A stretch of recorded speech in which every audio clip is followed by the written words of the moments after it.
they expect something from their heroes. They expect something from their idols. They expect something from Canelo. And if Canelo doesn't deliver that, then I think that there's going to be repercussions. I think that they're going to turn on him. Maybe not all of them, but there's a lot of them are going to turn on him, and he's going to pay for it in one way or another. Abel, I know you guys are making the man, but is that challenge of seeing how Golovkin would fare against Canelo, is that not tempting? Why not ask Canelo the same question? Isn't it a challenge to move to 160 pounds and see if he can handle it? It's the same question. It's not a matter of a challenge. It's a matter of it's a 160-pound title. Don't call yourself a middleweight champion if you're not going to fight a middleweight. Ask him the same question. Isn't it a challenge for him to see if he can, like when Leonard moved up to fight Hagler, he moved up to 160. He didn't move up to 100, didn't demand a catch weight. He moved up the whole weight. There's a lot of talk this week when him being on Max Kellerman's show saying that if Floyd says easy work, to show him his easy work. Now, is that fight realistic at all, or are you kind of just knowing it's more just talking propaganda at this point? Well, I think that Floyd is a hell of a businessman, and he's proven to all of us that he makes decisions and he talks when he talks for a reason.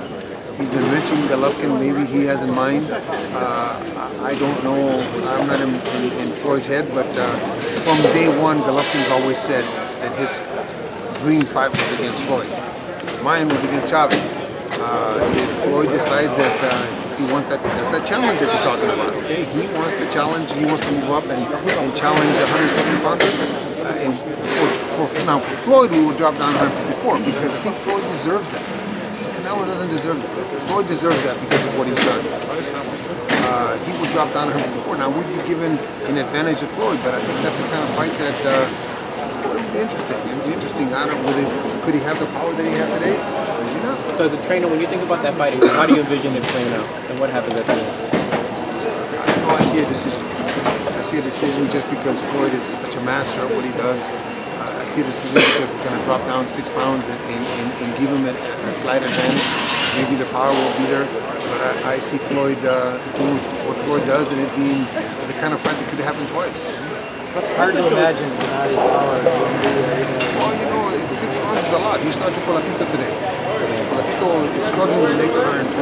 And the snap, he was pushing his punches, the aggression wasn't there. Weight does a lot to these guys. How special is Gennady? From what you work with a lot of fighters, how special is he and how special is he going to be remembered after he's all said and done? I went to high school with a guy named Robert Morales, who you guys all know. And 9 months after Gennady walked into my gym, I said, right now, he's the best fighter I've ever worked with. He's winning the Hall of Fame. Terry Norris in the Hall of Fame. This guy is twice the fighter Terry was ever at 9 months. Today we saw a little more unveiling of some of the things that he does in the gym. He wanted to attack today. He wanted to go after this guy. And then when it got too easy, he put his face out there again. It just bugs the hell out of me, but there's nothing I can do about that. I said it 4 or 5 years ago. This guy's going to go down to one of the best middleweights of all times. It's just a matter of hopefully he doesn't get to be 45 before any of these guys want to fight. Is that a real concern for you guys? No, he unifies the belts and he breaks Hopkins' record. I think that'll place him up there somewhere. I wanted to touch on Dominic Wade. He kept getting up. He was a little bit determined there. He kind of refused to stay down and kept getting up. Were you impressed with that? I was very impressed. That guy had a great amateur career. I followed him as an amateur. And 18-0. He didn't want to lose. He didn't know how to lose. That right there, getting up, was because he didn't know how to lose. It wasn't in his DNA. I'm happy that he didn't get seriously hurt, but I was surprised, yes. How far is he from a complete move to 168 able to? 4 belts. So the weight is not an issue, it's just more of you guys 4 belts, yes. No, he was weighing 164 30 days ago.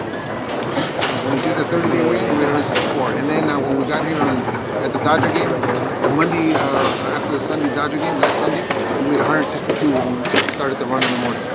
So it's not a weight issue, it's an issue of green pastures. Abel, was that a subliminal attack towards Canelo, walking out with the Mexican theme song? They say he's taking some of the fans away from him, he's turning them against Canelo. No, that song has been, I think those guys have done 3 songs for him already, the duo. No, it got nothing to do with Canelo. Again, it's the belt. If Canelo decides to grow some and be a middleweight, then we'll fight. Did I hear you call Canelo a diva? Yes, he is a diva. wanting to change the sport that we all love and we all respect these guys for stepping through the ropes. When you make a weight that is not in any division, we have 17 weight divisions right now. You're acting like a diva. That's why I said that. Abel, you regret not